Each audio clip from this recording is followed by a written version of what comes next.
Hello students, कैसे हैं आप सभी लोग। आशा करते हैं आप सभी लोग अच्छे होंगे और अपना प्री बोर्ड का एग्ज़ाम दे रहे होंगे। तो ये जो प्री बोर्ड का पेपर हम लेकर आए हैं ये है अपना मैथ का क्लास 10th का प्री बोर्ड पेपर, जिसका कोड है 822 BAJ। तो देर ना करते हुए सीधे चलते हैं प्रश्नों पर। ये हमारे यहाँ हो चुका है पेपर, आप लोग अपना इसको देख के जाएँ, हो सकता है आपके क्वेश्चन इसमें पेपर से आ जाएँ। चलिए यहाँ पर देखिए, एक 42 संख्या, दूसरा 15 है, इसका लासा कितना है 210, तो इसका मासा पूछ रहा है।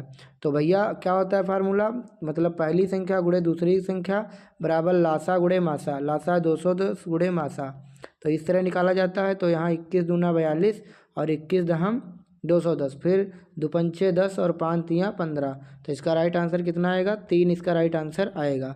नेक्स्ट क्वेश्चन है क्वेश्चन नंबर 2, कह रहा 240 के भाज्य गुणनखंड होंगे। तो इसको यहाँ पे सॉल्व कर लिया गया है। ये आएगा 2 की घात 4 और 3 गुणे 5, ये इसका राइट आंसर आने वाला है। इसी के तरह से हम लोग देखेंगे अगला प्रश्न।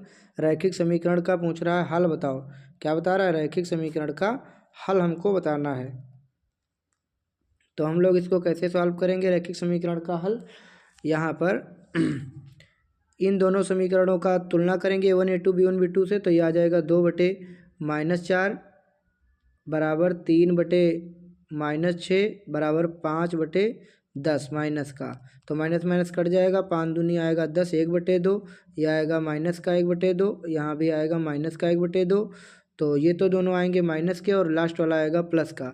यानी A1/A2 बराबर B1/B2 आ रहा है, लेकिन C1/C2 के बराबर नहीं आ रहा है। तो इसका मतलब क्या है, ये समांतर रेखाएं हैं और इनका क्या होगा, A1/A2 2 दूनी 4 3 दूनी 6, A1/A2 B1/B2 बराबर आ रहा है। अच्छा, लेकिन यहाँ पे हमने मिस्टेक कर दी। यहाँ क्या है 5 है और इधर ये 10, जब इस साइड आएगा तो माइनस का 10 हो जाएगा, तो ये भी बराबर आएगा। तो तीनों बराबर होंगे तो अपरिमित रूप से अनेक हल होंगे, संगामी संपाती रेखाएं होने वाली हैं। इसके बाद देखते हैं चौथा प्रश्न। कह रहा द्विघात समी बहुपद के शून्यांकों का गुणनफल होगा। तो गुणनफल क्या होता है, अल्फा इंटू बीटा होता है C/A। तो C/A होगा, C है 5 और ये है 6, तो 5/6 D विकल्प यहाँ पर सही विकल्प हो जाएगा। इसके बाद में देखते हैं क्वेश्चन नंबर 5। tan थीटा और √3 हो तो थीटा का मान कितना होगा। तो tan 60 का मान √3 होता है, बच्चा जानता है। यहाँ A से O केंद्र वाले किसी वृत्त पर AP और AQ स्पर्श रेखाएं यहाँ पर इस तरीके से खींची गई हैं। एक हो गई A से AP और एक हो गई AQ, ठीक। तो यहाँ पर पूछ रहा है 80 अंश के कोण पर, यहाँ पर 80 अंश का कोण है। आपसे पूछा जा रहा है POA का मान, POA मतलब इतना मान पूछा, तो ये 80 है पूरा, तो इतना होगा 40, और ये तो 90 होता ही है, तो ये होगा 50। तो ये कितना हो जाएगा, 50 अंश इसका राइट आंसर होने वाला है। इसके बाद में नेक्स्ट देखते हैं, यहाँ पर छठा प्रश्न हो गया। सातवां देखेंगे। कह रहा है 7वें प्रश्न में, ये यदि घटना निश्चित रूप से घटती तो इसकी प्रायिकता कितनी होगी, 1 होगी। आर त्रिज्या वाले ठोस अर्धगोले का कुल पृष्ठीय क्षेत्रफल क्या होगा। अर्धगोला है, अर्धगोले का होता है 2πr², और संपूर्ण मतलब कुल पूछा है तो πr² और जुड़ जाएगा इसका, तो ये हो जाएगा 3πr², राइट आंसर। इसके बाद में देखते हैं 8 नंबर क्वेश्चन हो गया। अब 9 नंबर देखते हैं। दो बिंदुओं के बीच की दूरी सब लोग निकाल लेंगे। 3 में से 1 गया 2, 2 दूनी 4, और 4 में से 2 गया 2, 2 दूनी 4, 4 4 आएगा 8, और 8 का आएगा 4√2, यानी 8 का आएगा 4×2, और इसका जब निकालेंगे तो आएगा 2√2, इसका राइट आंसर आएगा 2√2। चलिए नेक्स्ट देखते हैं 10 नंबर। कह रहा है इसका एक मूल 1/2 है तो k का मान निकालो। तो x की जगह 1/2 रखोगे तो 4 × 1/4 हो जाएगा, प्लस 4k, x की जगह 1/2 और -5 उस साइड चला जाएगा, तो ये तो 4 से 4 कट जाएगा, एक उधर जाके घट जाएगा तो 4 हो जाएगा। तो कितना बचेगा, 4k/2 बराबर 4, तो 4 से 4 कट जाएगा तो k का मान आ जाएगा +2, राइट आंसर हो जाएगा भाई A। इसके बाद देखते हैं इसका मान बताओ, सबको जोड़ना है। तो जोड़ने के बाद कितना आएगा, देखो 9 1 10, 8 2 10, 7 3 10, 4 6 5 6 4 10, कितनी बार 10 जोड़ा, 1 2 3 4, 40, और बीच का 5, 45 इसका राइट आंसर आने वाला है।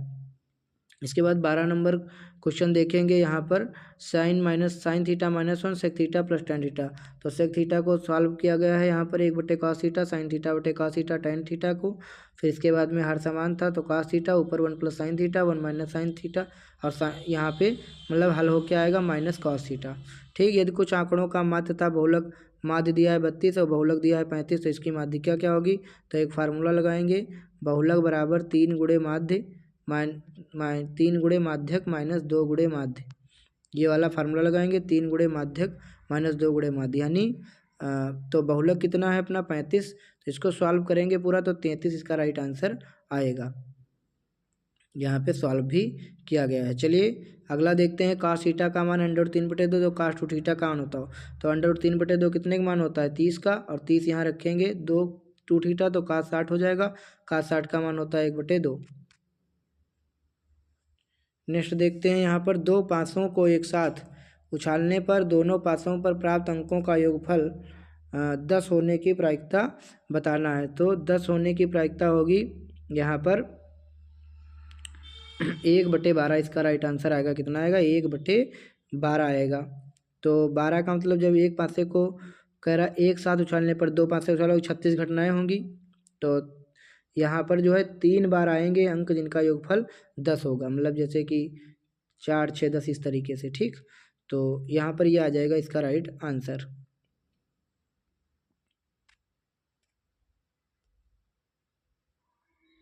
चलिए नेक्स्ट देखते हैं 16 नंबर क्वेश्चन। यहाँ पर 16 नंबर प्रश्न हमारे सामने है। देखो ये 2.2 है तो ये 3.3 है तो ये 1.8 है तो ये कितना होगा? तो यही होता है इतनी दूरी बटे इतनी दूरी, फिर इतनी दूरी बटे इतनी दूरी, थेल्स की प्रमेय यही कहती है। तो जब हम लोग करेंगे 2.2 बटे 3.3, दशमलव भी हट जाएगा। अब 11 दूना 22, 11 33 बराबर 1.8 बटे ये EC, तो EC यहाँ चली जाएगी, 2EC हो जाएगा, ये हो जाएगा 2 9 18 0.9 3 27, 2.7 इसका राइट आंसर आ जाएगा, ठीक। चलिए बढ़ते हैं अगले प्रश्न की तरफ। 17 नंबर में वर्ग अंतराल बहुलक वर्ग पूछ रहा, तो जिसकी बारंबारता सबसे ज़्यादा होगी उसी के सामने का होगा बहुलक वर्ग, 30 से 40 इसका राइट आंसर हो जाएगा। इसके बाद में देखते हैं 18 नंबर प्रश्न, कह रहा tan थीटा cot थीटा का मान कितना होगा? तो tan थीटा और cot थीटा का को लिख सकते हैं tan थीटा, तो ये tan थीटा कट जाएगा तो राइट आंसर आएगा 1। इसके बाद देखते हैं 19 नंबर क्वेश्चन, लासा 12, 15 और 21 का लासा निकालेंगे, तो ये आ जाएगा कितना? 12, 15 और 21 का लासा निकालेंगे, 3 चौको 12, 3 6 15, 3 7 21, तो आएगा 4 पंचे 20, 3 60, 6 7 42, 420 इसका राइट आंसर आने वाला। और इसके बाद में कह रहा है कि यहाँ पर यदि बिंदु इतने इतने इतने सररेखीय हो तो के का मान निकालो, तो इसके लिए त्रिभुज का क्षेत्रफल 0 के बराबर लगाएंगे, तो यहाँ पर के का मान कितना आ जाएगा जब सॉल्व करेंगे? तो ये आ जाएगा इसका 0। कितना आएगा? इसका राइट आंसर 0 आने वाला है। आइए देखते हैं और भी प्रश्न। देखिए ये हमने अपने चैनल पे करा रखे हैं, इनको आप भाई जाके देख सकते हो। सिद्ध कीजिए √3 एक अपरिमेय संख्या है, इतने के शून्य अंकों तथा गुणांकों के भी संबंध स्थापित करो, इसको सिद्ध करना है। तो इन प्रश्नों को आप लोग अपना कर लीजिएगा। इसके बाद ये डी विकल्प यहाँ पर देख लीजिए, यहाँ पर माध्य ज्ञात करना है, और ये भी सब सवाल जो है अपने चैनल पे हमने लगवा रखे हैं। यहाँ बनाएंगे तो वीडियो काफ़ी लंबा होगा, इन प्रश्नों को आप लोग देख लीजिए, और इनका सॉल्यूशन अगर आप लोग कमेंट करेंगे, सॉल्यूशन चाहेंगे, तो मैं इनका सॉल्यूशन अगले वीडियो में आप लोगों को करा दूंगा, ठीक। बाकी ये प्रश्न आप लोग देख लीजिए, अपने आप से सॉल्व कर सकते हैं, सॉल्व कर लीजिए इनको। तो चलिए मिलते हैं नेक्स्ट वीडियो में, तब तक के लिए धन्यवाद। वीडियो देखने के लिए आप सभी का थैंक यू सो मच।